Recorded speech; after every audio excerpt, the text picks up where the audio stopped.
Hi, my name is Andrew Preventure. I'm a principal with BeFresh Consulting. I've been asked to help moderate the New Hampshire Emissions Commission meetings.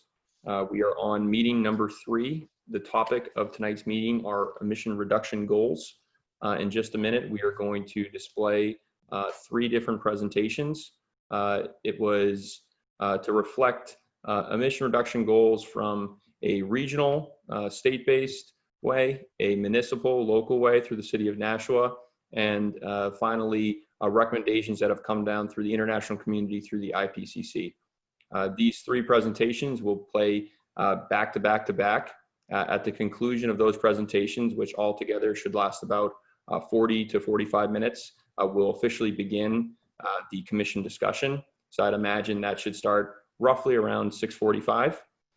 If there are any questions that folks in the public have during these presentations, you can use the Q&A button that's at the bottom of your screen. Additionally, if there are any commission members that have any questions, they can use that area, or you can also use the chat function as well. We're going to begin the presentations now. Thank you.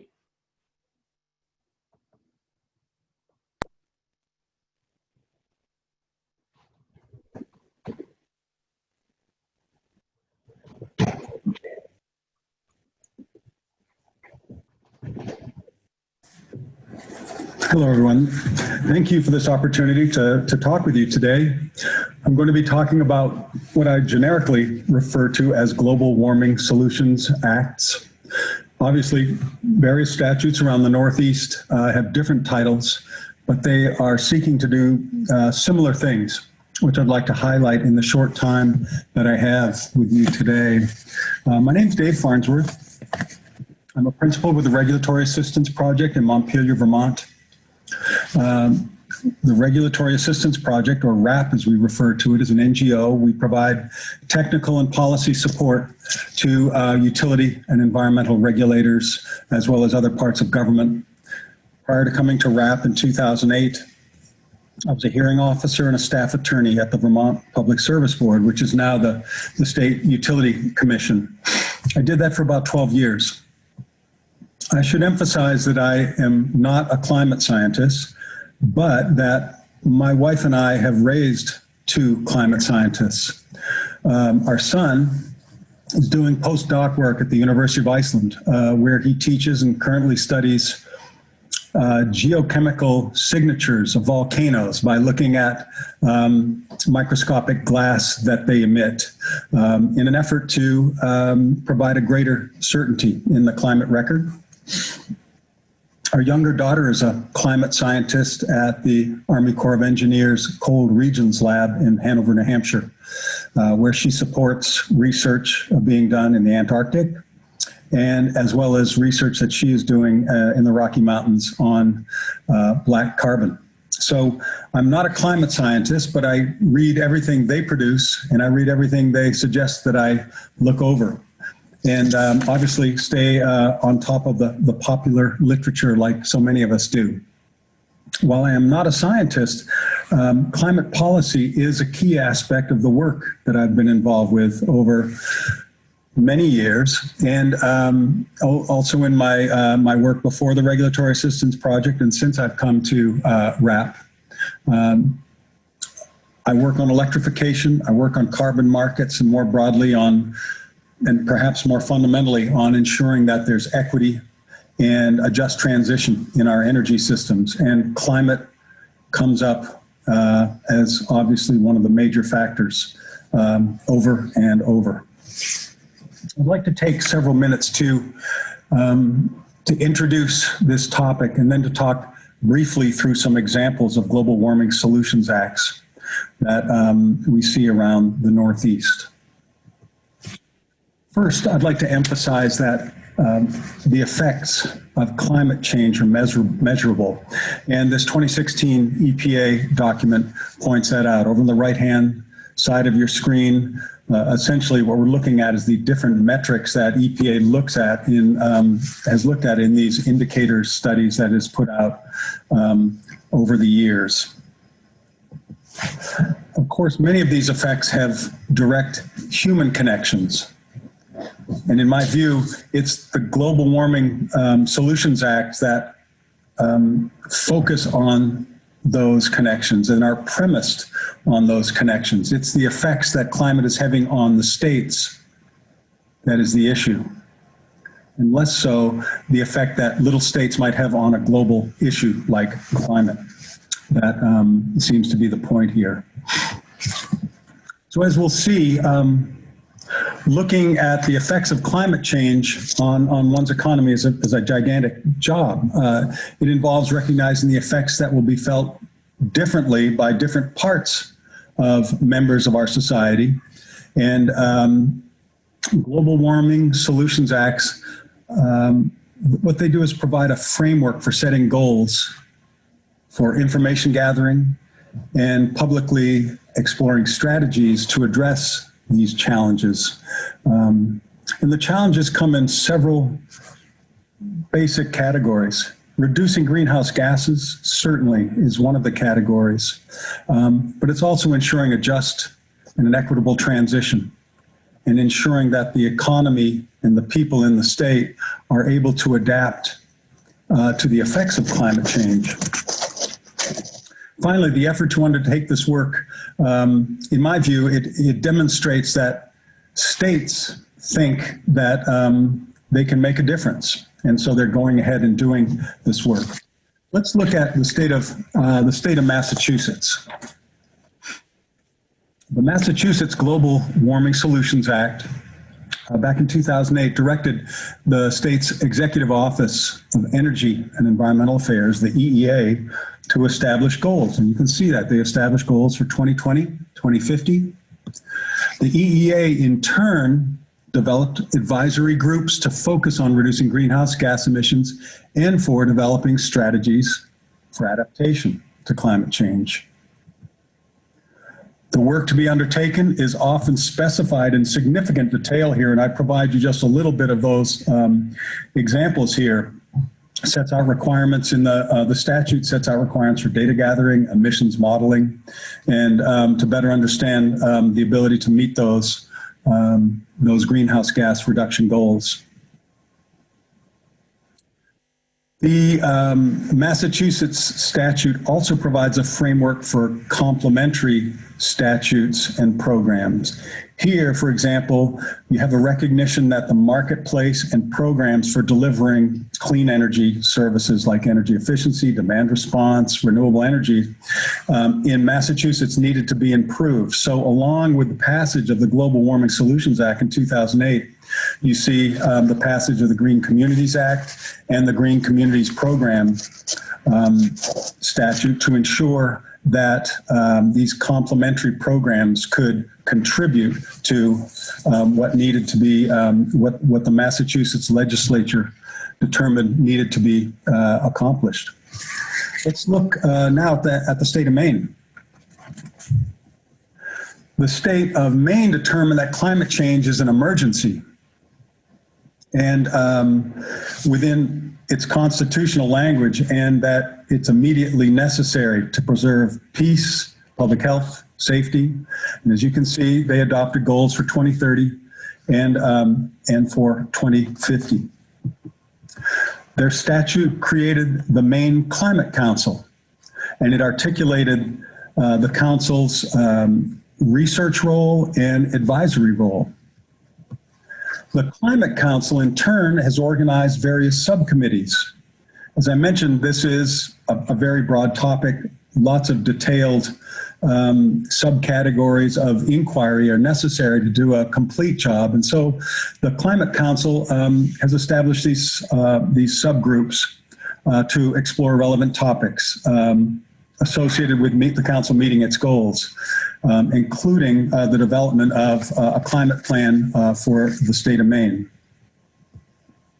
What the climate plan is designed to do is to identify key impacts and identify sectors of the economy and affected communities that are going to be important in developing effective strategies for resilience and adaptation.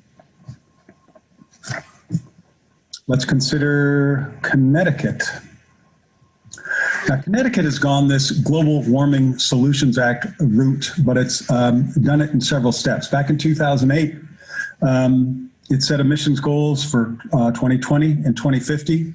10 years later, in 2018, Connecticut adopted an additional goal for the year 2030.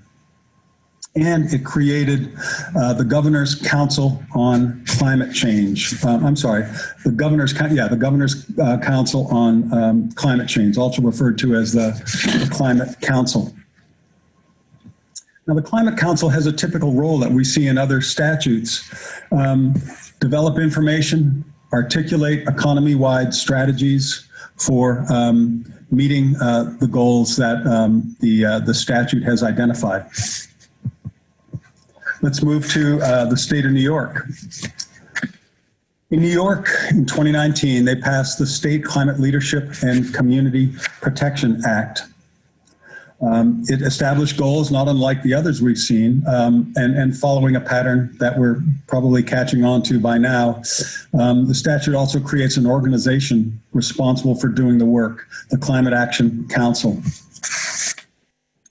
The Climate Action Council is supported by advisory panels that look more closely at specific topics.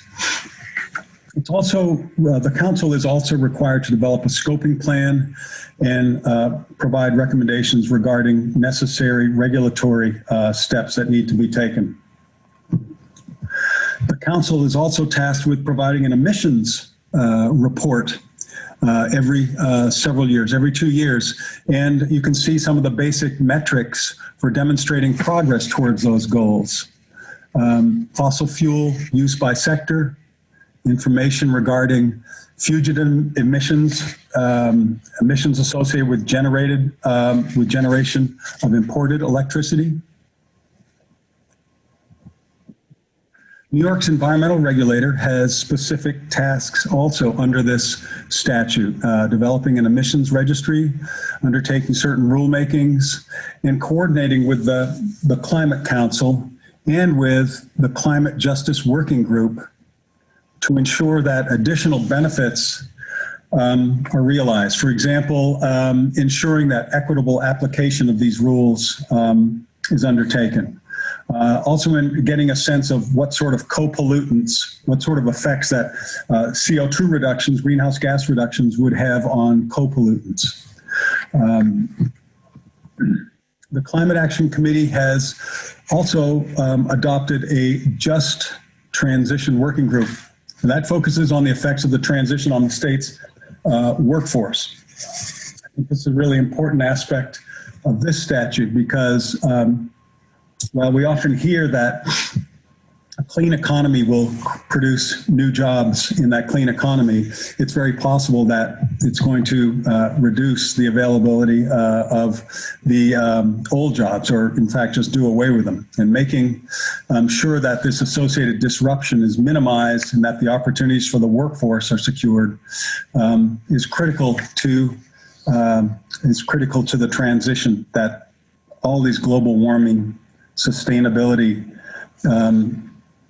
acts have in common, solutions acts have in common. Let's take a look at the state of Vermont.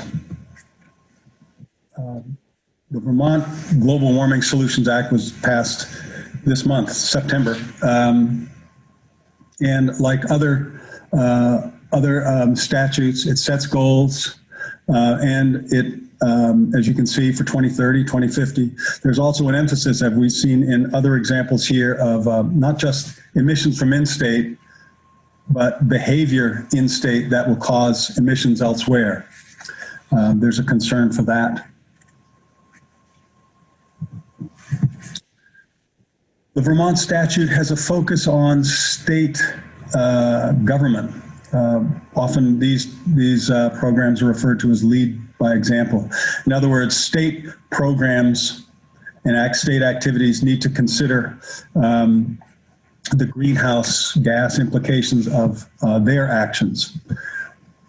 The statute creates, as other states have done, an entity, the Vermont Climate Council, to be the clearinghouse for this work.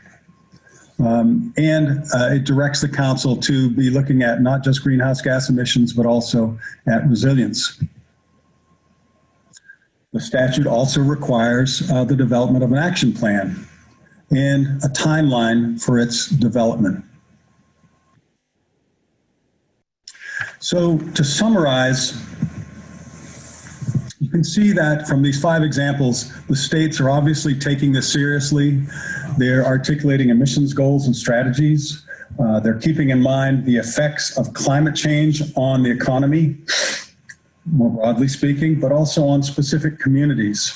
And they're articulating transition and adaptation strategies for the economy as well as for specific communities. All of these examples assign responsibility to a specific entity. That entity is required to undertake planning and updating. It's not just a broad authorization to plan, but authorization that comes with numerous specifications. And these groups are, these entities are also required to develop strategies for achieving the goals that have been adopted in statute, the 2030, the 2050 goals. Finally, it's important to recognize, I think, that global warming solution statutes also create a framework for complementary statutes to support the goals and the work that's being done, that's being authorized under the global warming solution statutes themselves. The example of Massachusetts, for example, where they identify the need to improve energy markets to get cleaner resources out in the market more effectively. That provides one example. I hope this whirlwind tour has been helpful. Thank you again for the opportunity to present to you all today, and I look forward to virtual face-to-face discussion that we're going to have on October 1st. Thank you again. Hi, my name is Doria Brown. I'm the energy manager from Nashua, New Hampshire. I'm here to talk to you all a little bit about Nashua's sustainability goals when it comes to climate change and energy reduction. Nashua has been a leader in climate change and energy goals in New Hampshire since we enacted our 100% renewable energy goal by 2050 and our 20% reduction of greenhouse gases in our municipality by 2025. The city of Nashua is New Hampshire's second largest city with 87,000 residents. Our sustainability journey starts in 2017 when the city established an Environment and Energy Committee to research and recommend climate goals for the city. This committee is made up of a lot of members. You have 1 representative from the Board of Aldermen, you have 3 representatives from the community, 3 representatives from businesses, and a couple staffers. It's the diversity in this committee that allowed us to come up with sustainable, obtainable goals for our community. After the Environment and Energy Committee researched and suggested goals for the city, the Board of Aldermen adopted them in 2018. These goals were beyond the state's recommended goals when they empowered communities to start Environment and Energy Committees. The city did this because we wanted to be aggressive on reducing our carbon footprint and combating climate change, as we don't have much time left to do something for the environment before our harm is irreparable to the planet. These are not all the goals that the Environment and Energy Committee suggested to the Board of Aldermen and were adopted. These are 6 big ones that I wanted to hit on today. The first goal is to have 100% renewable energy as a community by 2050. This would require us to get all of our energy from renewable resources or purchase carbon offsets. The second goal is to invest in renewable energy resources. This goes hand in hand with our first goal, as we need renewable energy resources to be 100% renewable energy by 2050. The third goal was to hire an energy manager to manage the city's energy portfolio, renewable energy projects, and energy efficiency projects. The fourth goal is to reduce municipal emissions by 20% by 2025. The fifth goal was to purchase alternative fuel public transit vehicles. This goal complements reducing municipal emissions by 20% by 2025 because our public transit vehicles account for 7% of our city's municipal emissions. Our sixth and final goal that I wanted to talk about was the implementation of a bike share program in the city. This goal has a different flavor than the others because, yes, it's reducing carbon emissions from cars on our streets, but it's also helping with public health because it's getting people out on bikes. For a long time, the City of Nashua has recognized that owning our own renewable energy resources helps us maintain our renewable energy portfolio as well as control the price of electricity in our community. In 2018, we went from having 0 rooftop solar arrays owned by the city to having 5 city installations in 2020. Those installations generate about 4 megawatt hours of electricity per year. For a long time, the City of Nashua has been investing in hydroelectric power. The city owns and maintains 2 hydroelectric dams, which can generate about 14,000 megawatt hours per year. Believe it or not, that's actually enough energy to power all of our municipal buildings and our school buildings for the entire year. Unfortunately, we are not able to account that because net metering laws prohibit that currently. Electricity accounts for 37% of our city's municipal greenhouse gas emissions. If we were able to account our hydroelectric dams for our power, we would meet our 20% reduction goal by 2025 overnight. Transportation is a big part of our carbon emissions as a city. I do not currently have carbon emissions for our whole entire community because I'm still working on BMT data. But what I can tell you is that city municipal vehicles generate 4,198.25 tons of carbon equivalents per year in our 2016 baseline analysis. To decrease those emissions, we have purchased hybrid electric buses for public transportation. We were able to come up with the funds for these buses through federal low-no grants, which made these buses possible. These hybrid electric buses actually reduce our carbon emissions in our public transportation sector by 29%. To reiterate, our public transportation sector accounts for 7% of our city's municipal carbon emissions. To sum it up, the City of Nashua is on an ever-evolving journey when it comes to greenhouse gas emissions reduction. Science and technology is forever changing, and we are hoping to take advantage of some price reductions as this technology becomes more common. The City of Nashua is a proud part of New Hampshire, and we're excited to see all the changes that our state is making as we all continue on our journey to reduce our carbon emissions. One goal that we have as a city that would help the entire southern New Hampshire area reduce their carbon emissions is to see high-speed rail go from Nashua to Boston.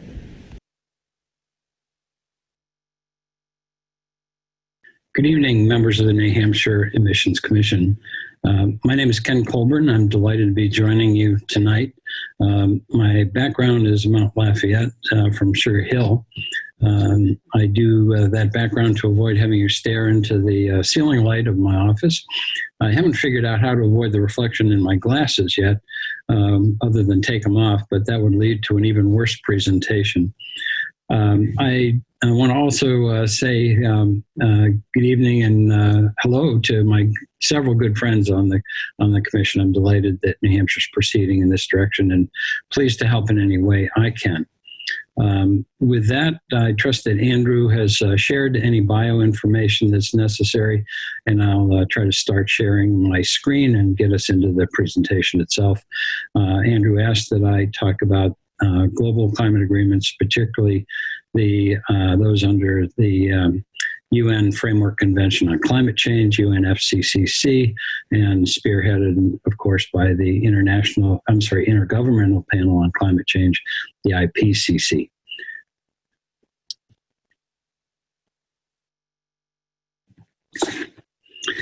Okay, hope this is visible to all. Title slide. I want to start off with a little bit of statistics. There we go. Because I think that's important in terms of climate science, which is all grounded, of course, in probability and statistics, as is most science today, indeed most medicine and analytics and so forth. In those endeavors, we have normal distributions, which is to say the average clusters around a central mean. And applied to climate change, you see where it says previous climate in the middle of the graph there. What's happening under climate change is that mean temperatures, average temperatures, are shifting to a higher degree.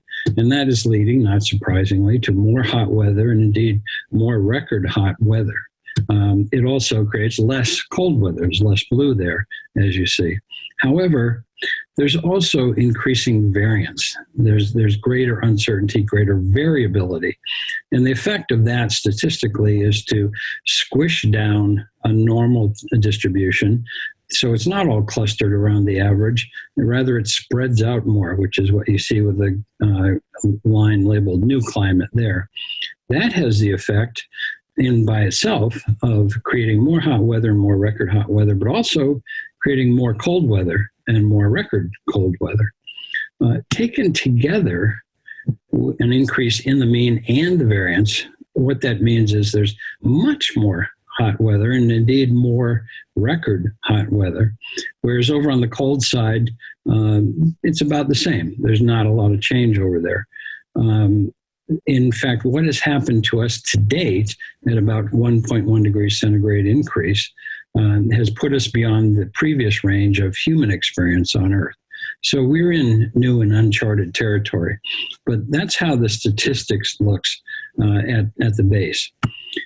There's also probability, and probability hinges on the parts per million of carbon dioxide equivalents in the atmosphere in terms of judging what degree of temperature increase we're likely to see. The increases are driven by concentrations of carbon equivalents in the atmosphere, greenhouse gases, and those, of course, derive from emissions. 450 parts per million has been a fairly popular number in terms of policy discussions globally for some time.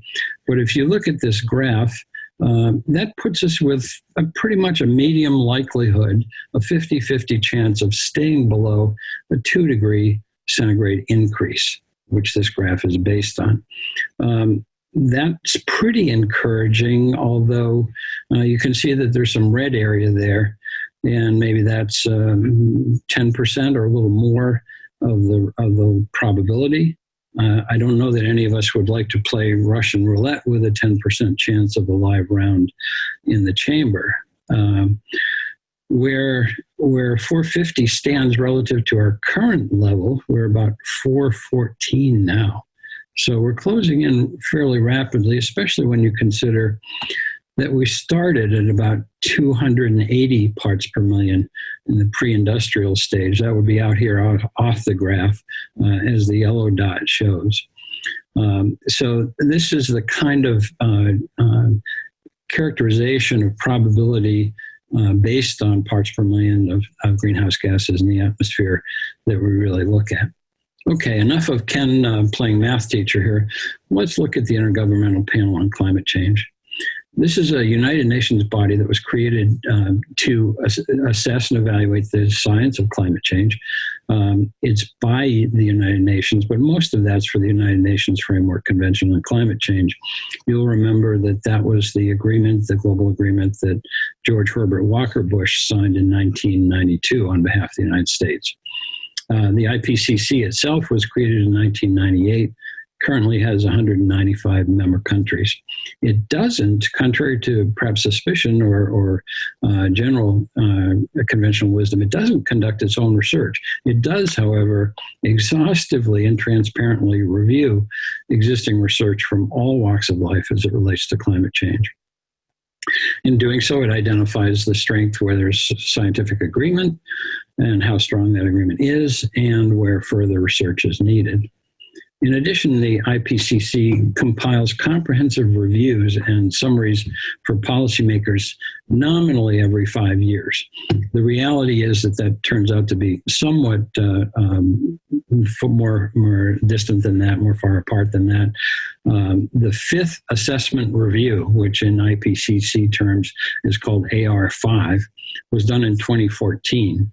And it's the latest science that a lot of policy was grounded in. However, the UNFCCC asked the IPCC to conduct a special review, and it did. And in 2018, it issued Special Report 15, and that covers the 1.5 degree centigrade opportunity. We'll review that further in a minute. And the next review, the sixth assessment review, is due out in 2022. What IPCC did in the fifth assessment review was look at representative risks across the globe. And you can see that those involve physical systems, glaciers, sea level rise, rivers, lakes, flooding, coastal erosion, terrestrial ecosystems, forests, wildlife, so forth, but then also wildfire and marine ecosystems, and then human systems, economy, food production, health, so forth. It also looked at risk levels, and you can see in this graphic that it assessed the present level of risk, the near term, 10, 20 years away level of risk, then longer term, which is to say only 2080, 2100, not that far away in terms of generations or indeed our history. And what that would look like with 2 degrees centigrade temperature change and 4 degrees centigrade temperature change. For our purposes today, we can look at the full bar length. The hatched part, the diagonals part, is what happens if we were to do high adaptation, if we really got serious and sought to adapt to climate activity. Where would the risk be? To climate change. Where would the risk be? But the full bar, counting the diagonals, is where the current risks lie.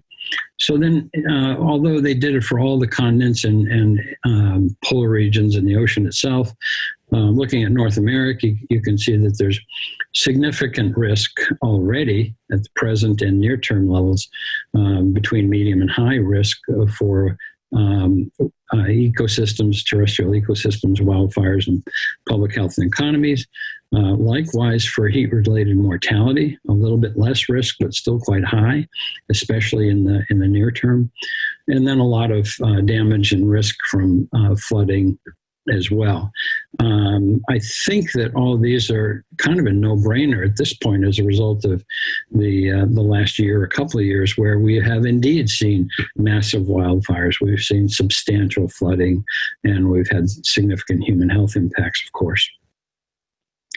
Well, IPCC looked at that and recommended to the UN Framework of Convention on Climate Change with respect to those impacts, and it set goals in Paris in 2015 to keep global temperature rise this century through now in 2100 to well below 2 degrees centigrade, above pre-industrial levels, and to pursue limiting it even further to 1.5 degrees centigrade. The wording of the goals was a little more comprehensive than that, but that was substantively what it said. The UNFCCC also asked IPCC to study 1.5 degrees centigrade impacts and pathways. The IPCC did so, and that's what, as I said, was SR 15, published in 2018. And regarding impacts, IPCC said that climate change is already affecting people, ecosystems, and livelihoods worldwide, that achieving a 1.5 degrees C limitation, keeping it there, was not impossible, but it wasn't going to be easy and would require unprecedented rapid transitions as soon as possible, and across all walks of life. And it indicated that there are clear benefits to 1.5 degrees centigrade versus going to 2 degrees centigrade, which is to say that every bit of warming matters. And it noted that 1.5 degrees centigrade as a goal also goes hand in hand with other global goals like sustainable development, alleviating poverty, and so forth. Essentially, what IPCC did was create or characterize 3 tranches today, up to the present level, and then going to 1.5 degrees C. Essentially, everything up to 1.5 degrees centigrade. It's not good. It's already having negative impacts, but it's pretty much baked in. We're already at about 1.1 now, and this is like an ocean liner, doesn't change directions very rapidly. But if we went to 2 degrees C, the tranche between 1.5 and 2, it would be significantly worse. We'd have many more wildfires and many significant extreme weather events leading to flooding and so forth. And then, of course, there's beyond 2 degrees C. It wasn't in the IPCC's charge from the UNFCCC to analyze that in this case, but essentially, I think we can simply say don't go there. That's what IPCC came back with in terms of impacts. But what about pathways? This graph is a little complex, but it represents the IPCC's pathway results. The orange area reflects our emissions to date and their short-term projection forward over the next 20 years or so. The gray area, which is shown in a little arrow bar to the right, reflects reaching net zero emissions in 2055. Net zero is pretty serious, as it sounds, although perhaps not quite as bad as it might be, because, of course, to the extent that we have healthy forests, they're sequestering carbon, so that doesn't mean zero emissions. It means net zero emissions. We could do a little better than that is to say, have greater certainty and perhaps accomplish it a bit sooner if we pursued the blue path. That one maxes out at 1.5 degrees as opposed to a risk of 1.75 degrees centigrade. And that involves the graphs shown at the bottom in B and C, where CO2 emissions are reduced to net zero by 2040 rather than 2055. And that leads to cumulative emissions in the atmosphere, that's the parts per million that drives climate change, of significantly less, about 0.4 gigatons of carbon in the atmosphere less. The red area is actually a worse scenario, albeit one that's better than the default levels of emissions that we have experienced. And that's simply that in that case, whereas net emissions would be reduced by 2055 in the gray case, and non-CO2 radiative forces are reduced after 2030 to accomplish that gray case. Non-CO2, there's a lot of greenhouse gases other than CO2, but non-CO2, the principal one is methane. And you can see in graph D below that non-CO2 radiative forcing is about halved under that gray scenario. If we didn't do that, then of course climate change would be greater, and that's what was reflected in that purple area. So this is what the IPCC offered the UN Framework Convention on Climate Change as pathways to get to or close to 1.5 degrees centigrade limit in climate change. That takes us to what I like to call the smoking graph, if you will, or smoker's graph, especially with respect to that upper right quadrant. Essentially, climate change is like smoking. There isn't a clear and bright line on where's the best place to start or stop.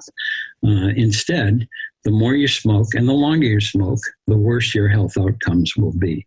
In all likelihood, in probability, in the statistics that I mentioned.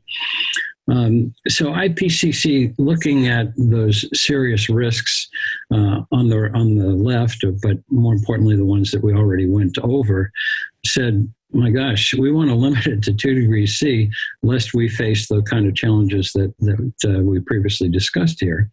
And that would mean limiting our emissions to under 530 parts per million. But we'd rather think in terms of 1.5 degrees C, and that means staying nearer to 430 to 480 parts per million, as shown in those little colored numbers. They go on up toward 1,000 parts per million, which of course would create a serious question about habitability of the Earth. Okay.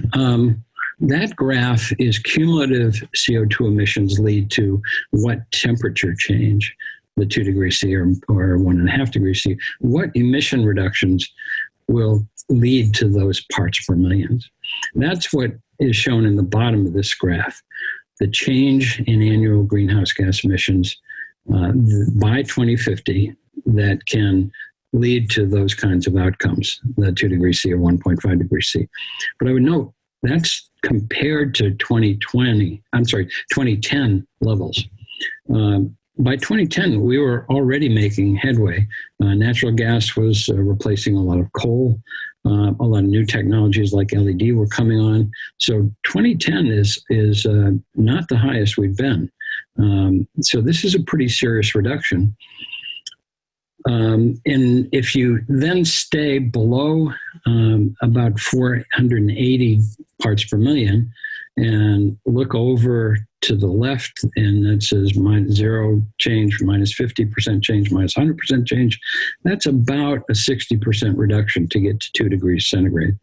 And likewise, to keep it about 430, 450, that's about a 75% reduction in annual greenhouse gas emissions compared to 2010. Pretty serious numbers. Well, let's try to wrap this up and think about what that means. Haven't we heard about reductions like more like 80% or greater than 80% or net zero by 2050? Yes, we have.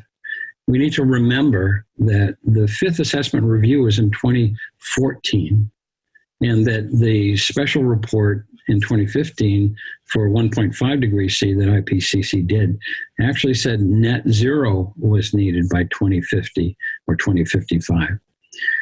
One of the characterizations or important characteristics of climate science is that scientists are finding impacts are hitting harder and hitting sooner than they said even a decade ago.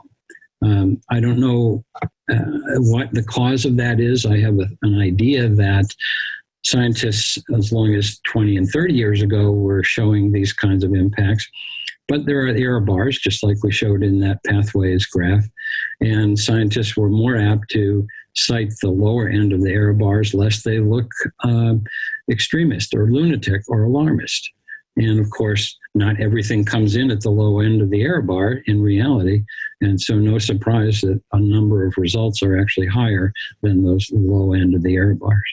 I think when we see the sixth assessment review in 2022, that we can expect results that say we need bigger reductions and we need them sooner. So thinking in terms of the 80% by 2050, as many of you have heard, or even net zero by 2050 is not out of order. We also have to keep in mind there is lingering uncertainty. We don't know everything. There's substantial threat, in fact, that at some point we will trigger climate feedbacks. There's a lot of methane, which is a potent greenhouse gas, in permafrost in tundra. When that melts, that methane escapes and it contributes to climate change. There's nothing anybody can do to control it because it's not in any kind of pipe or anything. So that's a way of the climate increases in temperature forcing responses by nature that lead to further increases. A similar one is forest dieback. I mentioned that net carbon emissions were well served because of forests absorbing a lot. But if the forests die back, either due to weather changes or temperature and sustainability, then they won't be sequestering carbon. We won't have that net opportunity. Likewise, ocean circulation, those that could be affected significantly. Imagine England or Europe without the Gulf Stream, be far more cold. Ice sheet collapses could lead to significant sea level rise changes. These are things we don't know when they may be triggered. It brings to mind Donald Rumsfeld's famous remarks about there being known knowns, that which we know, also known unknowns, that which we know we don't know, but then there also being unknown unknowns, the ones we don't know that we don't know. What haven't we even considered out of a lack of understanding that it is a risk? So I'll share two more thoughts and then wrap, those being both more mine than the IPCC's. But cost is always an issue, and it certainly will be in this case too. But it seems to me that we often face the circumstances where there's never the time and money to do things right, but then we end up having to do them over, and then it's not a question. So do we want to face that now, do emission reductions right, benefit our economy, buy insurance, if you will, and not have to pay for recovery, never mind how much additional suffering is involved in that? Or do we want to just risk all that and wait it out? I think it's not advisable, but this is a real question. It's not a question of paying or avoiding costs. It's a question of how and when and how much suffering is going to be associated with what you pay for when. And then finally, as we sit here in 2020, happily near the end of 2020, we are now living through a 1 degree centigrade warmer planet. And we are seeing these wildfires and these floods and these health burdens that have resulted. Imagine what a 2 degree centigrade world would be. To this time, we were thinking, yeah, what's another 1 or 2 degrees? I think that 2020 has taught us that 1 degree centigrade change in our planet's average temperature is a pretty significant event, and probably not one that we want to face a 2 degree or 3 degree or 4 degree change. Some scientists recently in a New York Times article characterized this as, don't think of this August as the warmest month in the last century. Think of it as the coolest month for the next century. Kind of a nice play on words, but pretty sobering when you reflect on that. Wow, I'm as cool as I'm going to be for the rest of my life. Maybe we better act quickly. And then they concluded that with another good characterization that because we're at 1 degree centigrade already, our choices now range from just bad ones, merely awful, to incomprehensibly horrible. The good news is that we still have choices, and it's incumbent on all of us, I think, to do as much as we can, which is not everything, which is not global, but it's as much as we can to exercise those choices in the right direction. Thank you so much for your time and attention, and I'd be glad to try to answer any questions if I can when Andrew says go. Thanks again. Thank you so much. Is Andrew Preventure. I'm a principal at Be Fresh Consulting. Have been working to help organize and moderate this New Hampshire Emissions Commission. Wanted to first thank Dave, Doria, and Ken. Dave with his regional look about what nearby neighboring states are doing. Doria with a local perspective, what municipalities, towns, and cities within New Hampshire have already begun to do. And Ken for his work on identifying what the international community and IPCC have identified as important goals of net zero by 2050. We really appreciate your 3 presentations today. I wanted to talk about a little bit about the charge of the commission before we do a quick roll call, and I pass it over to Senator Sherman.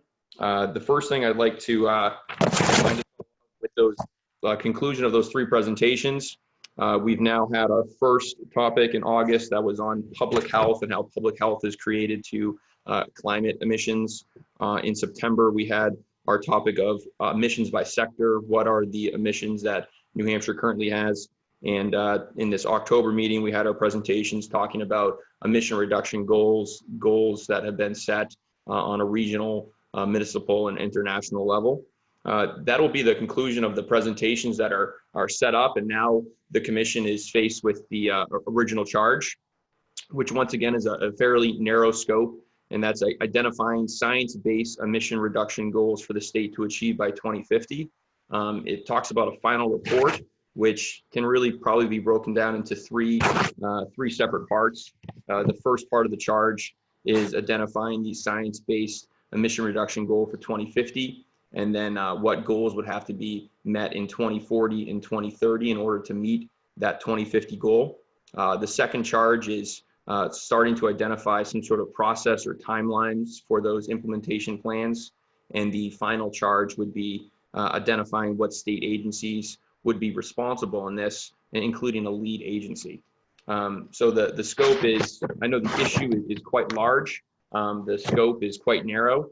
And I assume that most of the conversation tonight will be starting to focus more around some of the charges that the commission has to look forward to. In order, for the sake of time, I've seen a number of folks who've already logged in. I'm going to read a roll call of everyone that I've seen logged in for the purposes of keeping this roll. And then I'll give an opportunity if I missed anyone, if you could then let me know that you're on and that I might have missed you. This is admittedly my least favorite part because I feel like I continually try to mispronounce as many names as possible, which is never the intention. I'll read through this list. This is everybody who I currently see on or has called to log in. Senator Jeb Bradley, Senator Tom Sherman, Senator David Waters, Representative Kathy Gee, Representative Gary Woods, Joanne Asheim from New Hampshire Public Health Association, Clifton Below from the New Hampshire Municipal Association in Town of Lebanon, Dan Bennett, New Hampshire Auto Dealers, Catherine Bork, Unitil, Zach Conway from Dartmouth Hitchcock was on earlier but will not be able to attend the remainder of the meeting, David Creer from Business and Industry Association, Dr. Michael Doe, the New Hampshire Medical Society representative. Chris Skoglin is the alternate for the Department of Environmental Services. Michael Fitzgerald will be joining later. Donna Gamache, Eversource. Tom Irwin, Conservation Law Foundation. Matthew Mayu from the Office of Strategic Initiatives has a conflict tonight, but I did speak to him today, and he said that he'll be sending along any thoughts or questions that he might have, and has been following along via the videos that we made available. Next, we have Paula Minahan, New Hampshire Hospital Association, Huck Montgomery, Liberty Utilities. In for Jim O'Brien tonight is Bruce Clendenning for the Nature Conservancy of New Hampshire. Michelle Roberge, New Hampshire Department of Health and Human Services. Dennis Sassaville, Worthen Industries. Roger Stevenson, Union of Concerned Scientists. Cameron Wake, University of New Hampshire. Rob Warner from the League of Conservation Voters will be unable to attend tonight. Colleen Vane from Timberland will also be unable to attend. Here tonight, we have Chris Kelly from the NAACP Greater Manchester and Michael Licata, New Hampshire Electric Co-op. Is there any names or folks that are commission members that I did not say your name? Wonderful. What I will do now is pass it over to Senator Tom Sherman, who's chairing the commission, to begin some of the conversation and the charge that the commission has tonight. Thank you. Good evening, everyone, and thank you, Andrew, and thank you to each of the presenters this evening. Those were really incredible presentations and also very on point for our charge. As Andrew has already done, he's talked about what our goals of the commission are. And what I'd like to do is see, first off, if anyone has questions for any of the presenters.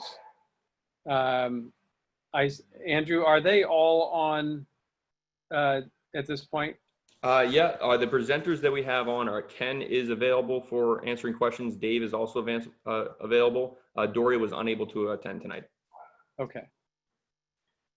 So for Ken and Dave, if you have a question, you can, if you're on video, you can wave at me. I see David has a question and Cameron Wake. And let me check first before I go to Senator Waters. Senator Waters, is this the same question or that you raised in the chat? Yeah, same one.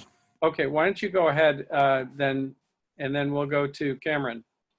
Yeah, Ken, thanks for your presentation. And I've seen some recent research summarized that indicates that if we hit 2 degrees, we're kind of automatically would get to 3 degrees because of permafrost thawing and release of methane. Does that concur with what you've seen? It does, Senator. The only hesitation I would have is that it's not clear to me where precisely that line is. I fear that it could be the near side of 2 degrees, or at least not very far over 2 degrees, if at all. And the impacts, if we go from 2 degrees to 3 degrees, the impacts become pretty catastrophic, right? It's certainly uncharted. All of those risk graphs that I showed, and indeed, if you dig further into it, all turn from this is of grave concern to, oh my God. So there are very, very serious ramifications of getting north of 2 degrees. And as you suggest with your question, and it's not just permafrost, it's the other dynamics I mentioned, as well as other feedback loops as well. For example, there's methane hydrates on the bottom of the ocean. The ocean's warming. If those hydrates, which is frozen methane, were to be thawed, it'll bubble up and create the same dynamic as permafrost. So there's a number of these boogeymen lurking, and we don't know when we're going to set them off. And the best thing to do is not go there. Thank you. Thank you. If I could just ask a quick follow-up. When you say not go there, so are we saying that when we're thinking about the methane hydrates, my sister did a lot of work on the methane permafrost in Siberia for NASA. But on the methane hydrates at the bottom of the ocean, what is there? Is that, are you saying that's just north of 2, or is it closer to 3? I don't think that line of demarcation is known, Senator. I just offer that as a risk, particularly given that the ocean is now starting to warm and further acidify. Right. David, did you have a follow-up? Waters, Senator Waters? No, I mean, I'm not a scientist. I've read a lot of this research as it's been reported, and it just suggests to me that methane is bad news. I know Cam has done some work on this, but that if we hit 2, we're likely to go to 3. And I think that the point of my question is to suggest that we really have to, I believe we have to understand that we simply cannot hit 2. And that has implications about all these decisions. Right. Thank you. Cam. Well, thanks. And Ken, thanks so much for your presentation. I think my questions sort of really follow on what Senator Waters said. And I'll just mention that this hasn't been a major aspect of messaging from scientists until very recently. I think really until the 1.5 degrees Celsius report, even though we've known about it, because there was this concern about, right, scaring people too much. I do want you, however, to sort of ask you from your perspective, and sort of, you've been thinking about this issue for well over 2 decades, probably going on over 3 decades. If you could sort of juxtapose the slow, gradual temperature change that we've been talking about with the sort of significant tipping points, thresholds that you mentioned at the end of your talk today. Because I'd really love everybody to get a sense of the importance of these events, as well as the uncertainties around any one of these events, not to mention the multitude of them that you mentioned. Well, thanks, Cam, and it's good to see you again. I think that that fear wasn't raised early enough because there haven't been enough good Arctic scientists. Fortunately, we don't have that problem in New Hampshire. I think that the perhaps shortest, best answer to your question about how to characterize this is really to refer back to the exponential curve. And that's, I suppose, goes back to my math teacher days again. But you all have seen population curves where it takes forever to get to, say, 1 billion people on Earth. And then boom, in the next century, we're at 9 billion. And we're really worried about what the next century looks like. There's a funny joke that illustrates this as well. Would you rather be paid a penny that doubles every day for a month, or would you rather be paid $5,000 or some number? And of course, the correct answer due to exponential mathematics is pick the penny, because you'll come away with, and I forget what the number is, something like $3 million or $5 million or something, simply due to exponential growth. And the best example, perhaps timely example, is simply the coronavirus plague that we're enduring now. Started with just 1 or 2 people that we didn't think was going to be very difficult to control. And now we're at 20% of the world's fatalities, where we only have about 4% of the world's population. And probably going for 250,000 deaths before the end of the year. That's exponential growth. That's what we are facing with the kinds of emissions that are now building in the atmosphere, the concentrations that are building in the atmosphere, and the unanticipated and unanticipatable, the unknown unknowns, feedback loops should scare us all because we can't control them. We may not even grasp them. The ones we grasp are frightening enough. So by not going there, to follow up on Senator Waters' question, is simply we have a far, far greater chance of maintaining control of this thing if we keep it under 2 degrees. And above 2 degrees, we may have no chance of keeping it under control. Thanks. Thanks, Ken. Are there any other questions for Ken or Dave? Kat. Thank you. I just had a thought while I was watching the presentation about the Global Warming Solutions Act and the other states around us. What I think I've noticed since being in the legislature on science, technology, and energy is that New Hampshire keeps moving in fits and starts. So we had someone present a bill last session, and they're presenting it again this session on setting emissions targets. And people are trying to get things happening, but we don't have a commission. And there was also a bill. I was asked to speak at a commission that's been going on for over a year now, recently, on the idea of whether to form an energy department that would be comparable to the environmental and energy department that you refer to, the Office of Energy and Environmental Solutions in Mass. The reason that I went and spoke to them on behalf of that idea, and apparently that committee is coming to the conclusion that maybe it's not the right idea for New Hampshire, was because I felt that without an owner and without somebody actually spearheading strategy, this is very hard to do. And what I thought was interesting in taking the notes that I did about what we went over quickly in all the other states is that they've all defined councils that are devoted with subcommittees that are looking at all the different aspects in order to get quickly to a place where we have a strategy. And so what was concerning to me is that I think that committee is ready to come out with a report, and I don't think they've concluded that we need any point person or agency or council or however you want to define that entity. And my concern is that if we do not have someone playing point on this, that it's very unlikely that it's going to meet the ambitious set of goals that it sounds like we're going to need in order to make our part of it happen. I mean, we're not responsible for all of it, but we're certainly responsible for our piece. So that's all. That's a great. I would like to know how we coordinate that, because I see the House running in directions trying to get stuff done, and I want to grab them and say, you can't. You can't just do a piece. It doesn't work. So that's what I'm trying to say.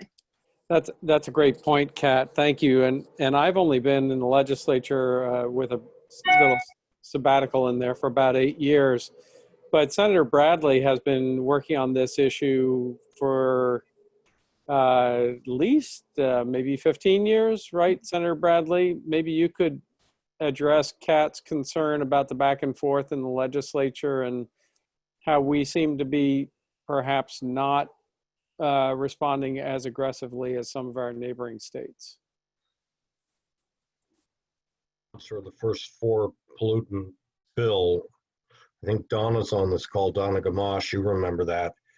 And I think it passed in the year 2001, if I recall correctly. So, there's been a long history here, but I think, Tom, you're right. Fits and starts maybe is a good way to describe it. My question, I believe in the presentations, the first one that went through all the other states, I think it was Massachusetts and Connecticut had adopted 2020 goals. But I don't recall that during the presentation, it was determined or said if they had met those goals. So that, I guess, is the first part of my question. And, while New Hampshire may not have those specific goals, I'm curious how New Hampshire's emission profile is in line or not in line with some of the other states that have established the goals. Those are great questions. So the first one would be, have the states that had 2020 goals actually met their goals. Dave, do you have an answer, or can you answer that question? Senator Sherman, I apologize, yeah, those goals met. Those goals were met, and that the reason that goes to the observation that that Global Warming Solutions Acts create a framework for other statutes, because there are many different complementary actions that are occurring, whether or not.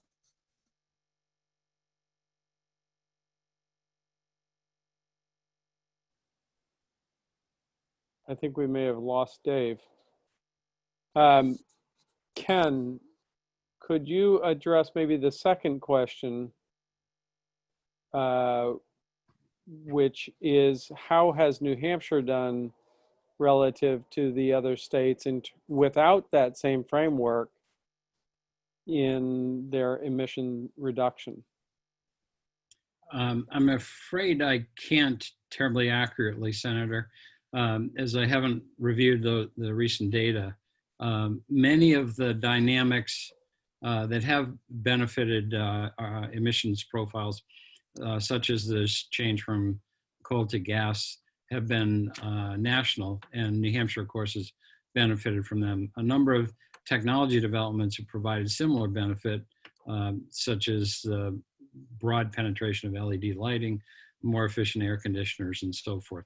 So I would anticipate, absent knowing the data, and I wonder perhaps Cam may know as well, or Roger Stevenson perhaps, for New Hampshire, that New Hampshire compares reasonably favorably, maybe half or 3/4 of the way in the same direction. But that's just what I would expect rather than a number born of knowledge. Senator Sherman, I think that Chris Skoglund might be able to, he's on Right. the line. I think he might be able to answer that. Chris should know, yeah. Yeah, I saw that, and I recall now that Chris had somewhat addressed this during his presentation.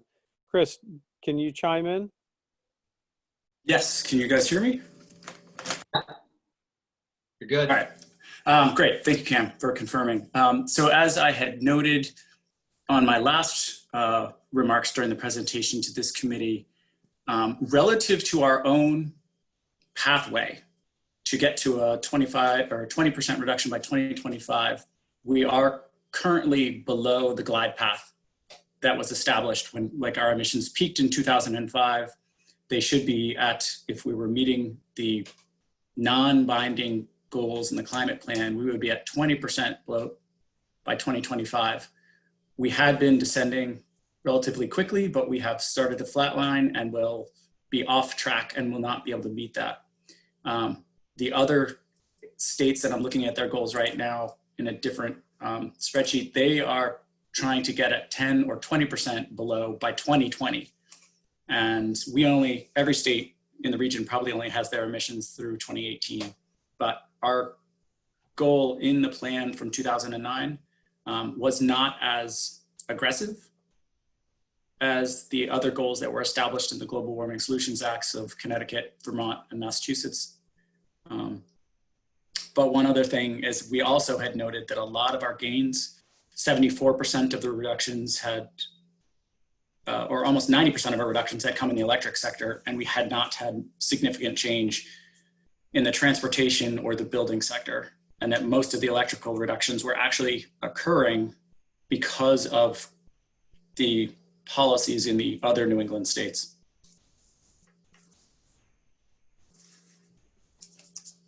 Senator Bradley, did that address your question? No, I mean, I guess I'd have a follow-up question too to that is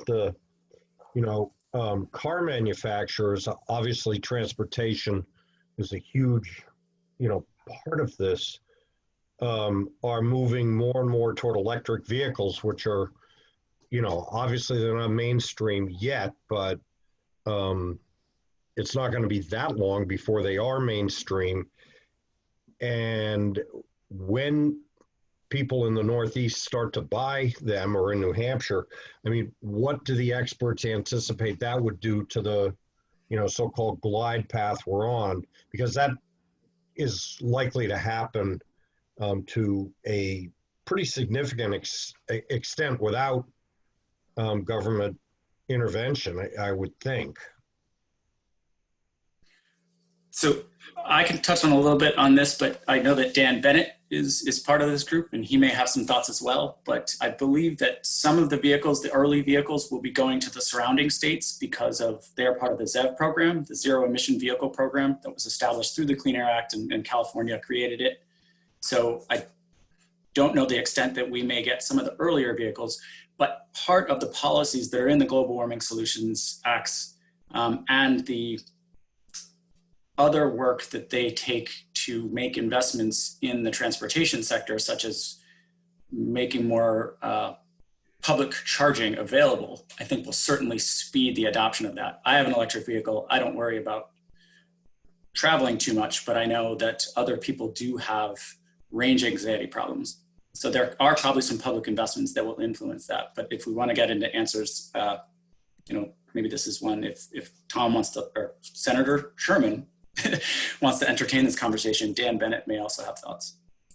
Let me just jump over to Gary Woods next, because he's had his hand up, and then we'll get to Dan as soon as we can. And I think Senator Waters has a hand up. By the way, you can call me anything. I go by hey you. So Tom is fine. So Representative Woods.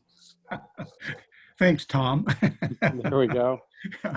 A question that I like to have somebody on the panel or guest or whatever, either the relative merit of being a myth or validity about the carbon footprint of green cars in terms of the mining for the batteries, the battery disposal. And there is some comment that the carbon footprint may be as large as, or perhaps some people have said even larger than a regular vehicle. I'd just like to have somebody comment and help me out with that. Representative Woods, this is Dave Farnsworth. Maybe I'll give this a shot before I get bounced again. When you think about what an electric car can do for you, maybe the first two things to consider are the efficiency of an electric car by comparison to an internal combustion engine car. If you take a gallon of gasoline, that's 120 megajoules of energy. Let's take a 2 or 3 year old Honda, that'll get you 35 miles down the road with a gallon of gas. A comparable electric car, 120 megajoules, that's about 33 kilowatt hours of electricity. That will get you over 100 miles down the road, well over 100 miles. So that's the basic efficiency of the car. Add to that the electricity, the fuel that the car is going to be using. Ken Colburn mentioned the trend out there across the US, at least in the lower 48, has been a decline in carbon due to coal being replaced by natural gas and by renewables. So the trend in the fuel that goes into an electric vehicle is good. If you own an electric vehicle over 6, 8, 10 years, that trend will help you. The trend, if it continues, and it's likely to, given the lower and lower price you see in renewable energy and battery technology, the likelihood is that you're going to get more efficient, not just the vehicle, but you're going to get a cleaner, cleaner fuel. When it comes down to manufacturing the vehicle, I would say it's fair to say they're comparable. There's concern about battery, getting rid of batteries, recycling batteries at the end of their lives, their useful lives for vehicles. The general trend out there is about 80% of those batteries can be used for static storage purposes once they've been taken out of cars. 20% will not be available.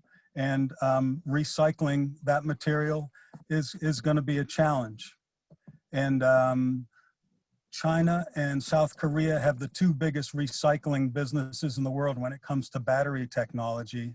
And there's no point in denying that recycling that material is going to be something that folks are going to have to consider seriously. I hope that gives you a sense of the comparison between an electric and an internal combustion engine vehicle. Thank you. Let's let Dan Bennett respond since he was mentioned before. Dan? Yeah, Thanks, Senator Sherman, and thanks for pointing that out, Chris. I'll just mention a few quick thoughts.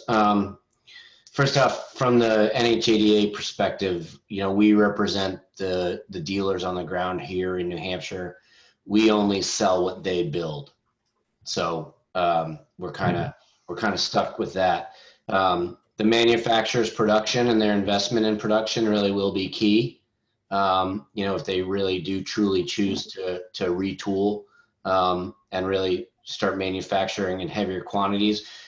We hear great things about the Toyota RAV4 that's going to be electric, but Toyota's only making of them 400 of them between now and the end of the year. So the quantity just really isn't there. We talked a little bit about CalEV.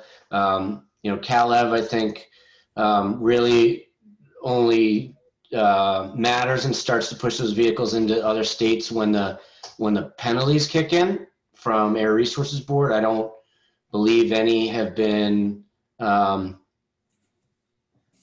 issued yet. I mean, I know when we've in another electric vehicle infrastructure commission, we looked at registration rates in New Hampshire and Maine, and we're essentially at the same registration rate, even though we don't have that, the CalEV rule. And then the one and the last thing that we've always said is that, just being CalEV, or really with the ZEV mandate, because every state is CalEV, the ZEV mandate, even with that in place, it doesn't drive the market. The consumers have to want the car, and the vehicles have to be there for them. So you really need to pull the market along, and that's kind of where we see the CalEV discussion. The consumer demand needs to drive that market. Thanks. So if I may, Tom, thanks to Dan on that. And, we've had a lot of conversation about all of this in the Electric Vehicle Infrastructure Commission. We're working on our final report for that. I will say, because I'm part of a lot of conversations about the Transportation Climate Initiative and other initiatives that the states around us are joining in that are parts of other consortia, that for New Hampshire, what we have not been willing to do, whether it's with transportation or with renewable portfolio standards, is to make a commitment and set goals. And once they are set, there will be ways to reach them. And this is why we're flatlining, and why the other states are moving so rapidly beyond us when we get to the 2025 to the 2050 realm. It is worth noting that in all those cases, that they have incentive programs. You look at the tens of millions of dollars that Eversource is committing to efficiency, to renewables, to procurements, to electric vehicles and charging infrastructure in other states in New England. And why don't we have those? Because we are not doing those kinds of things. So it's a complex policy matter. And I think that in the transportation sector, there are going to be RGGI-like agreements that the states around us are going to be signing MOUs for and implementing. And it will, again, be a kind of a political question as to whether New Hampshire is going to take on the transportation sector for greenhouse gas reductions or not. And as we have seen the difficulty in New Hampshire taking on any meaningful action on further greenhouse gas reduction in the electric generation side of things. So, and the automakers, as Dan knows, are making huge commitments. I mean, some of the automakers have said that they're going to stop making petroleum-fired vehicles by a date certain. Some of the major automakers, and GM, 10 to 20 new models in the next few years, an F-150 truck.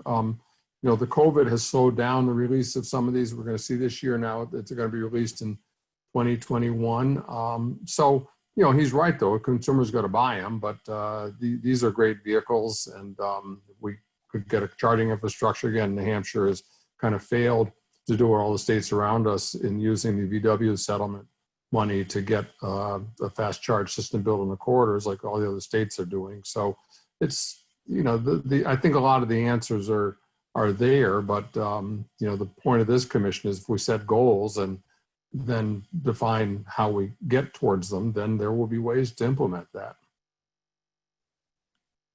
Thanks, Senator Water. Chris Kelly, I know you've had your hand up for a while or wanted to speak. Thank you. Yeah, my question was for Dave. In his presentation, I think he touched on every New England state except for Rhode Island, and there was a good amount in his presentation about just transition and about vulnerable communities. And I'd wondered if he could kind of expound on that. What some of the other states, what are the metrics or programs that they've tried to implement to make sure that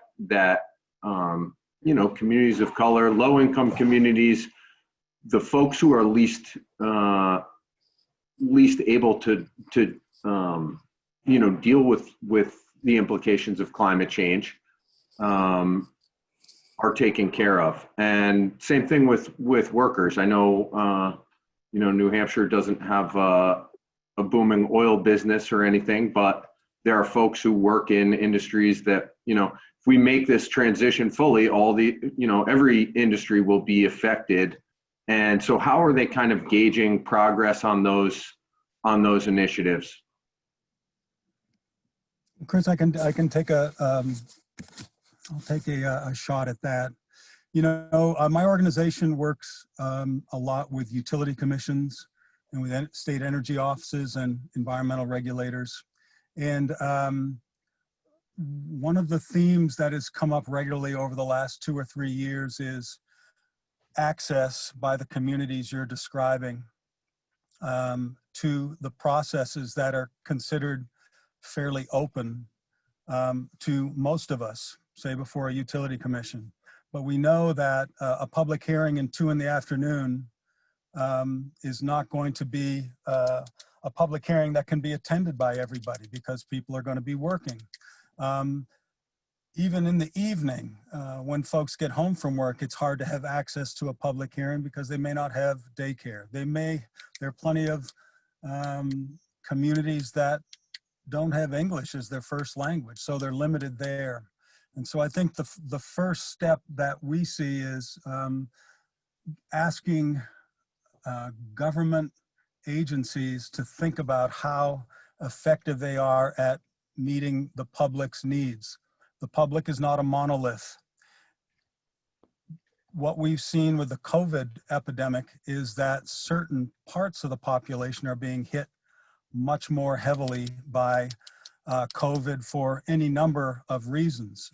Exposure to pollution, lack of clean water, lack of good housing. There are many factors that go into this. So the first idea I think that is most helpful is to think about how government processes can be more accessible to the communities you're talking about. There are lots of steps, pretty obvious steps that can be taken that can make that work a little better. An additional thing is to ask for agencies to ask how their programs are working. Are hard to reach populations getting what we think the quote unquote public is getting from this program or that program? And looking into that a little bit more in more detail. This does not require the legislature to tell the utility, to give the utility commission more legislative authorization. There is, supervisory authority over utilities. The commissions could simply ask the utilities to make sure that their programs are reaching everybody and look a little bit more closely at how accessible they are, how effective their programs are at reaching the communities I referred to. You mentioned labor and workers. That's something that's, I think, when you look around and see what states are doing with their programs, it's very interesting. I think that's a challenge and a work in progress. But the idea of closing down or transitioning out businesses because we think they're carbon intensive or because we think they're polluting, there are many good reasons to justify that, but that does affect people and that does affect their families and people's incomes, and those are really disruptive. So talking about a transition means talking about not only getting the carbon emissions down in this case, it also means looking out for the workforce that was involved in the older approaches, in the older businesses, and making sure that they have a transition to the new sorts of economy that folks want to see by passing Global Warming Solutions Acts. I hope that was responsive to your question. Thanks, Dave. That was really helpful. I think what I'd like to do now as chair is sort of circle us back around. When we think about what the testimony we've heard so far on the commission, one of the compelling, and I can do this because I'm the doctor here, I guess. I can't see any other docs. And Michelle is about as close as they come because she's from the Department of Health and Human Services. But the compelling reason behind the Emissions Commission is to go back and set those goals for 2050. But one of the drivers of that is the public health component. And I think we've heard fairly clearly that the public health component is incredibly compelling. As we move forward with all of these issues of climate change and emissions, the overwhelming driver is each person's health. We see that, and we heard that from Katie Bush. What we have heard tonight is that there is also a compelling business need to make this, set these goals in a way that really addresses this 1.5 degrees, 2 degrees, 3 degrees rise, because it's not just catastrophic for human health. It's catastrophic for the business community if this is allowed to progress. And I think going into the politics of all of this is really not where we need to be. And so I'm going to float one question out there to the group and say, first say sort of a statement, which is that our 2050 goals that we are setting through this commission need to be goals that are compelled by public health, human health, and the health of our environment and the planet, with the recognition that life as we know it, and this is what Dave has said and what Ken also said, life as we know it will be permanently, dramatically, and unpredictably altered by anything potentially beyond a 1.5 degree rise or a 2 degree rise. So we have to set dramatic goals. The charge of the commission is not to say how we do that. It's to say, what do we need to turn this around in the state of New Hampshire, in our environment? What does New Hampshire need to do? We see all of our neighboring states doing this work. And for whatever reason, we are not doing it. And we have seen significant improvement in spite of our lack of guidance at what other states are doing. So what I'd like to, we've got about 15, 16 minutes left before we go to public comment. And where I'd like to be over these next 15, 16 minutes is really to be at a point where we're saying, here's where we need to be thinking. How do we get our business community on board with this? There is no question we have our health community on board with this, and because it's compelling, whether you're a pulmonologist, cardiologist, or otherwise, or gastroenterologist. But how do we get the business community to recognize that this is not something where we are talking about profits, and where do we need to be to meet those critical goals in the next, for 2050, to really set our goals of emissions reduction by 2050 that will it's not, I guess it's not a matter of what are the goals that are doable, but what are the goals we need to set to meet what we heard tonight, which is really, I think, 1.5 degrees, because if we set much higher than that, we're going to see, we may see changes that we had not anticipated, the unknown unknown. So sorry to go on so long, but I just wanted to get us back on track of looking at the 2050 goals from a public health standpoint, and recognizing the input that we heard tonight, which is, I believe, is very compelling from an environmental standpoint and its impact on our way of life. Anybody want to tackle that? Joan? Do we have anybody here from Businesses for Social Responsibility? Because they have a whole sustainability initiative, and most of their members are very much on board with this issue. And there's some, big companies like Hypertherm and Stonyfield Yogurt and that are board members that I just think would be great to have in terms of leading the charge for businesses. They're not an official commission member, but they have some of those businesses you mentioned have reached out in regards to providing some sort of a public comment during the upcoming meeting in November. Great. That's a great point, Joan.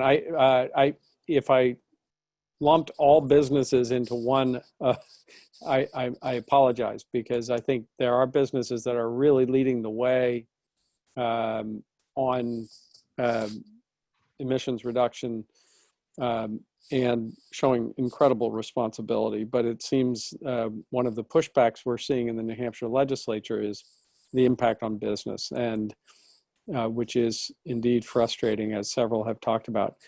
Let's circle back around to our goals, which is really what we're trying to look at. Madeline, did you have a question or a comment? A comment.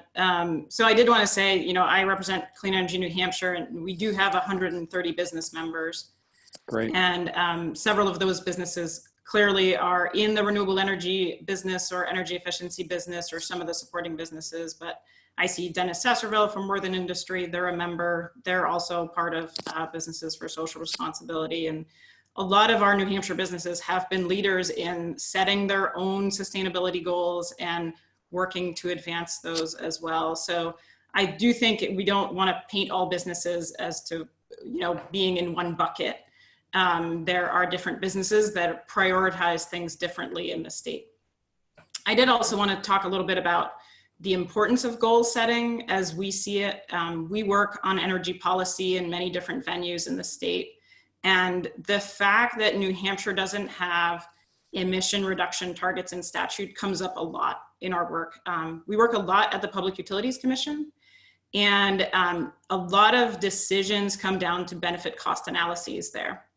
And the fact that we do not have a policy in the state that says it is the policy of the state to work to reduce our emissions makes it so that oftentimes any emission reduction benefits cannot be considered in a benefit cost analysis at the Public Utilities Commission, or it is discounted significantly. And so for us, the importance of working towards having, just saying that it is the policy of the state to work on reducing our climate affecting emissions would be tremendous progress, right? We can argue, the charge of the commission is that they should be scientifically informed, and that's very important. But for us, even just going down the road of making a policy statement and saying that reducing our emissions has value to the state of New Hampshire is tremendously important.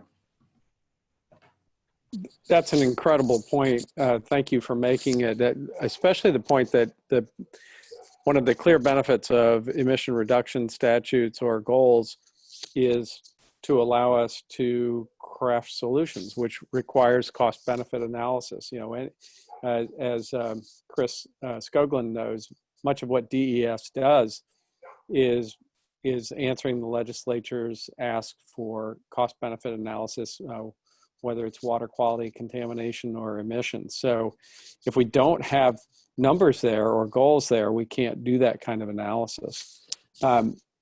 Are there any other thoughts? Tom, Irwin. Thank you, Senator. Yeah, I really appreciated the presentations tonight. I think, you know, I think a number of things come clear from those presentations. One is that there are municipalities that are recognizing the need to address this issue and are taking it seriously and showing leadership. Obviously, from Dave Farnsworth's presentation, you know, there are states all around us that are doing the same, taking this issue seriously and developing the framework to take it on in a really ambitious way. And then Ken's presentation, you know, the IPCC recommendations. And, you know, I thought it was really important what Ken said towards the end, which is that it's almost every time we hear from IPCC, we're hearing that their prior predictions were not, we're on a much faster trajectory and in terms of change in climate, and, you know, past predictions have understated the problem. So to me, the big takeaway from Ken's presentation was this SR15 saying that we really need to be on a trajectory to net zero by 2050 to 2055. And I guess if one of the last things Ken said proves true, we probably really need to be on that trajectory even before 2050. But I think it would be an important step for this commission in recommending science-based emission reduction goals for the state, that we start with 2050 and follow that recommendation of working towards a net zero goal. Thanks, Tom. I second that. Was that Roger? Cameron. Yeah, I'd just like to build on that. Thanks, Tom. So I third that. Tom mentioned that, you know, several municipalities are setting their own emissions reduction goals. I just wanted to provide the perspective from the University of New Hampshire, where our faculty senate last year actually passed a resolution saying that we should do at least what the IPCC 1.5 degrees Celsius report says, which says that by 2035, we should reduce emissions 45% below 2010 levels, and then by 2050 be net zero. And we're in the phase of writing our third climate action plan with specific emissions reductions targets, and we're actually trying to figure out how we can get there before 2050. And I can say that we have reaped both the environmental, cultural, as well as economic impacts of significantly reducing our emissions. Our energy task force was told 15 years ago to figure out how we could spend less money on energy, and we've done it by moving towards renewables. So it's not only the environmental and moral imperative, but it's actually, there's a really strong economic driver. And it's not just going to happen because the market wants it to happen to. These targets are really important for really encouraging people to pull together. And I think backing up what Madeline said, sort of having a state target will allow a lot of these municipalities as well as business institutions to adopt those targets as well. And that's how we get there, is not just with the state government saying something, but other entities really agreeing to those, but the state providing some key leadership. Thanks, Cam. That's helpful. So I'm just going to right now summarize. So far, we have compelling health evidence. We have compelling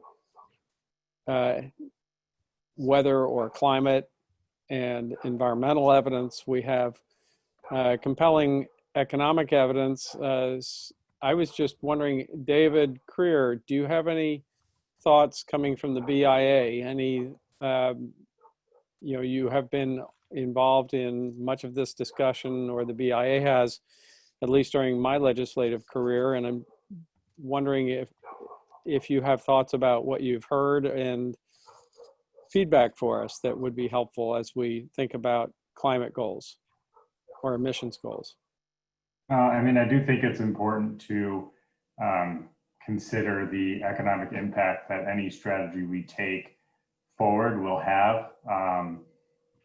It's not necessarily prudent policy to fix one problem while simultaneously creating another problem. And I understand they're two very different issues about, the economy and health and so on.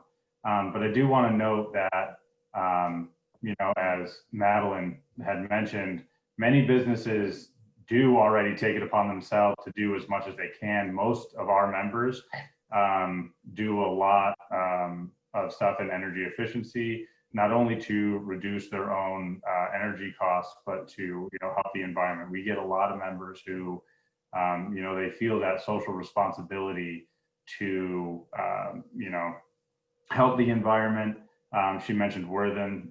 They're a great example of that, but they're not the only example. We have a lot of members that do similar things. So yeah, businesses are willing to work to help the environment, but like anything else they do is usually a sound business decision. They're not going to over invest in something if there's no gain to be had. And that's just kind of what we need to do. Is we need to figure out the right approach to reach those goals without kind of making the climate in New Hampshire bad for businesses. Thanks. Senator Waters, you had your hand up.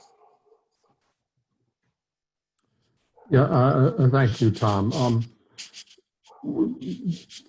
Combining some of the comments we've heard about the 2050 goal and then mention of Nashua, and also just knowing the way New Hampshire does things, I wonder if, no matter what we conclude for our final goal, that part of the benchmark towards it might be enabling municipalities more than they already are under state statute to achieve those goals by being able to do some things they can't do now. And, like a lot of things, think of smoking in restaurants or whatever. I mean, there's a lot of areas in which municipalities have kind of decided what they want to do and their voters decide to do that. And I would think that there might be quite a few municipalities that would commit to 100% and pick a date or a path towards it. They are probably going to need some pretty specific state statute to let them do that. It might be the municipal solar, or it might be this. It might be that. It might have something to do with whether a portion of car registration fees could go towards electric vehicle infrastructure, or an enhanced registration fee go to transforming automotive fleets. And I mean, I think there might be a lot of ways to kind of get the creativity there. It also might be a good strategy because, look, I mean, if you look at past performance, New Hampshire as a state might be quite likely to fail and continue to fail on doing much about this. But it doesn't mean that parts of the state couldn't succeed. I think that's a great point. And so having state statute allow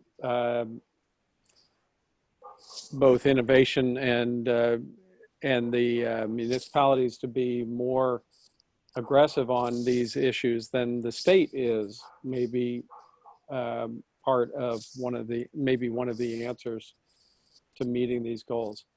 I would really, this is the And we have about another minute before we would shift to public comment. But I would like us to be really moving towards thinking about those goals and setting them. I think several people have expressed their overall interest, and we have to think both individually and as a commission.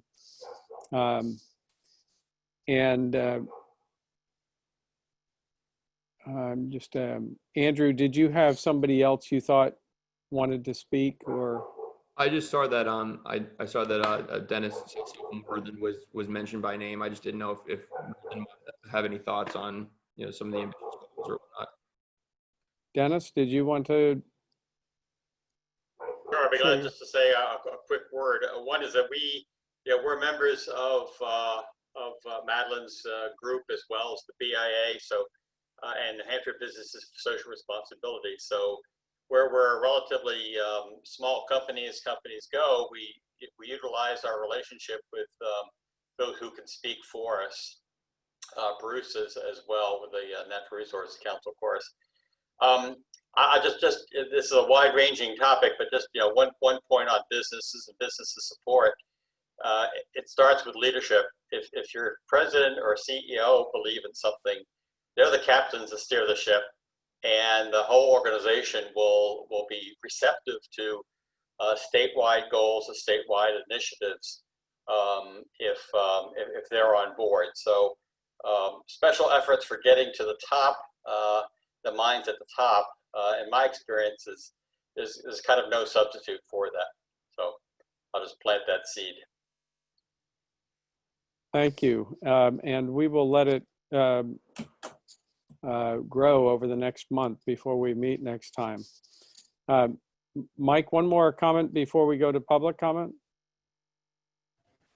Thank you very much. I'm sorry I wasn't able to join earlier, and I just wanted to mention that in goal setting, we should remember that there was a 2009 climate plan that the department facilitated. It was a very broad participation, year-long process that, and the commission that developed the plan was a very bipartisan and had business representatives and government and nonprofits and so on. And I would just suggest that the commission maybe start with the goals that that 2009 climate plan, and decide whether they want to depart from those in some way. But that might be a good place to start. I'd also like to say hi to my friend Ken Colburn, used to be my ex-boss, and thanks for being here. I'm sorry I wasn't able to hear your presentation and criticize you more. So, thank you, Mike. Feelings mutual. All right. With that, Andrew, do we have any members of the public on board who might want to? We do. We have. Now would be the time if any members of the public would like to either raise their hand, or they can also put questions in the Q&A area. We had one that was already answered, but this is open time right now. We do have someone.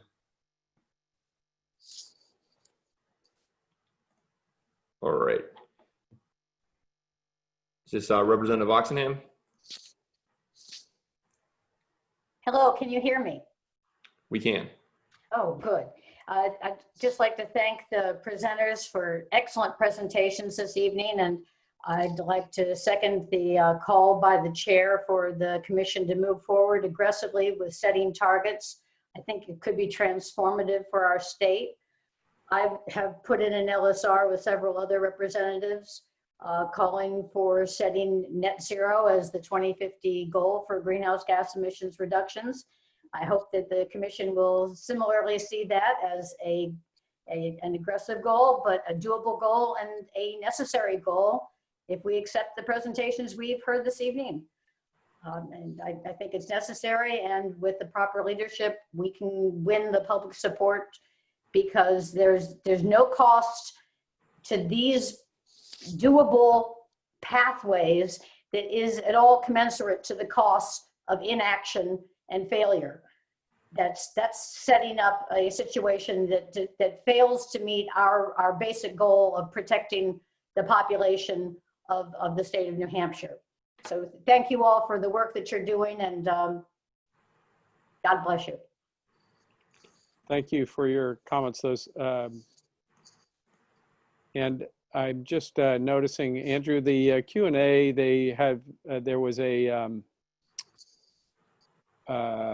citation or a link in it. Are we capturing that so that if people want to go back and grab the link, they can do that on the webpage? For Diane Hanley, who posted the link, the question and answer and the chat from tonight will be available for the record and be listed online. So those links will be available. Did Diane want to verbally ask a question, or is she all set? Looks to be that it was just making some information available, and it's a recommendation for a podcast, so we can make sure that that's available for the commission members to view. Okay, and any other public comments? We have one additional. Mr. Gage, can you hear us? Yes, I can. Can you hear me? We can. Thank you. Thanks for doing this. I really appreciate all the time you guys are doing. And I was not able to make the first hour, but I was very encouraged to hear that there was talk about science-based targets, and specifically the IPCC's SR15 report. Yeah, I definitely agree that that should be the default target, net zero by 2050. And so the scientist expertise is being used. Science-backed target is great. The IPCC also says carbon pricing is a critical component of being able to meet these emission reduction goals. And so you're not talking about policies to get there other than setting goals. But it seems like there's been a lot of expert analysis about what carbon price is needed to meet these goals. And it seems to be somewhere around $40 to $60 now, $40 to $80 now, and $75 to $100 by 2030.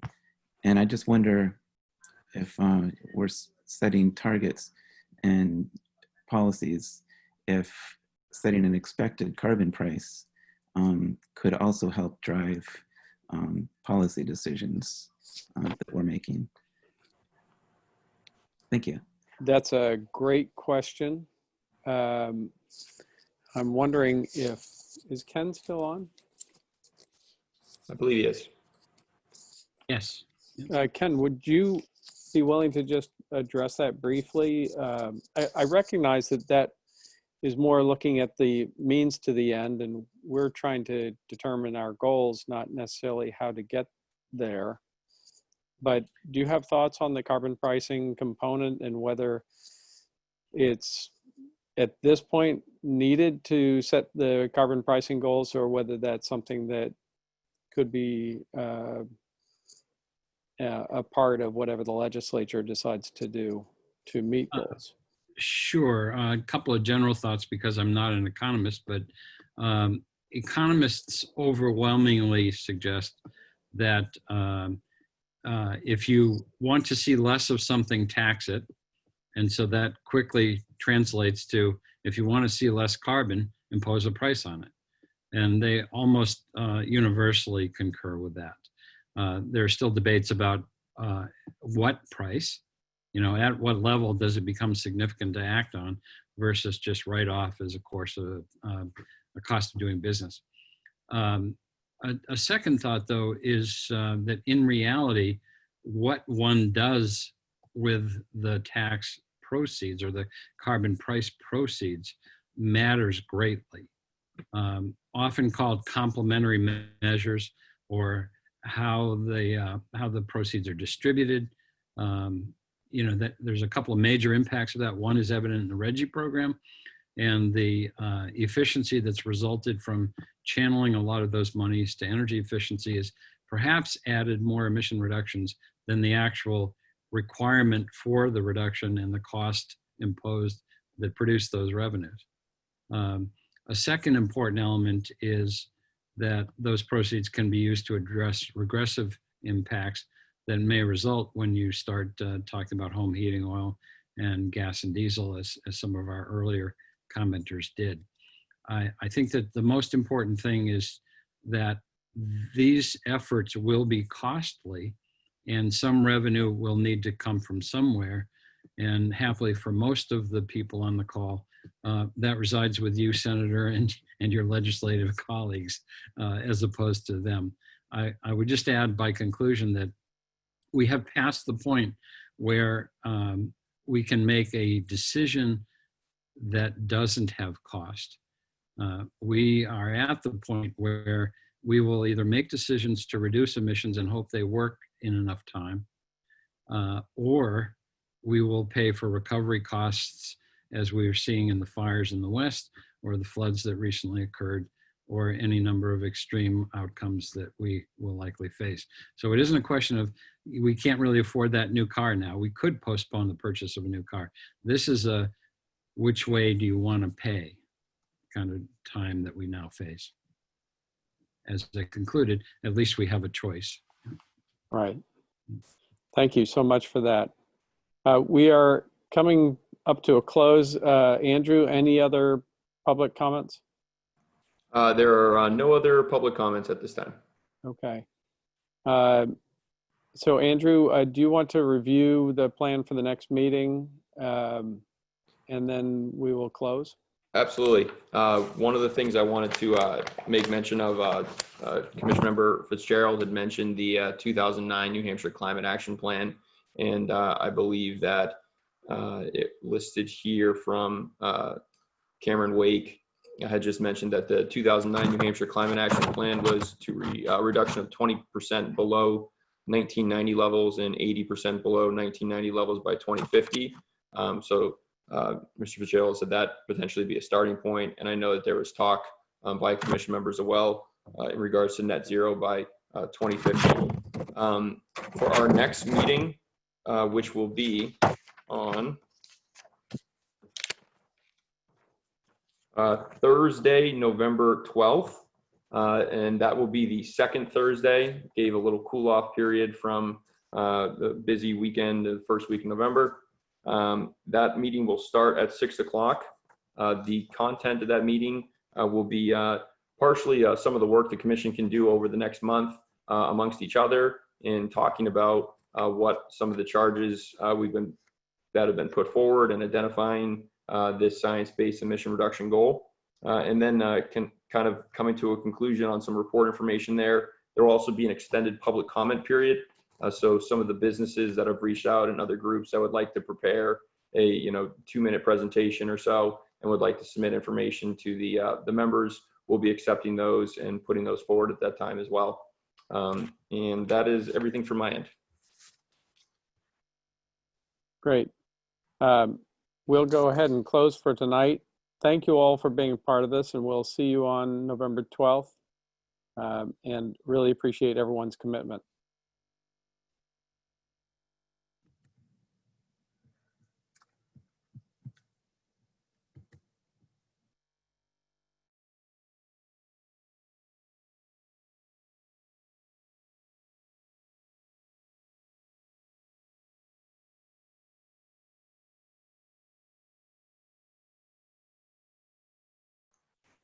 Sheila, were you able to save the chat function as well?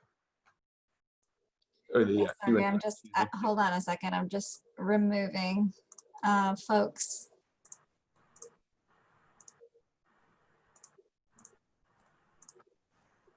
Okay. Just want to make sure I get the chat. I got the chat saved. But Yep, Tom got the Q&A. Okay, good. There's no one on anymore. Just us. Oh, let me stop recording.